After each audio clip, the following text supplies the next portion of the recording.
আমাকে কাঁদতে দেখে কেউ কখনো আমার সঙ্গে কান্না করেনি, কিন্তু যখন আমি হেসেছি, আমার সঙ্গে হেসেছিল অনেকজনই।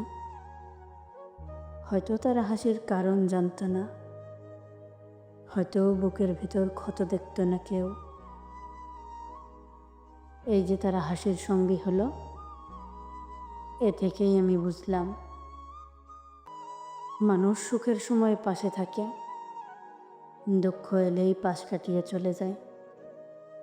বুঝতে বুঝতে অনেকটা দেরি হলো, আমি বয়সের ভারে নুয়ে পড়লাম। পৃথিবীতে আমার সময় ফুরিয়ে আসতে লাগলো।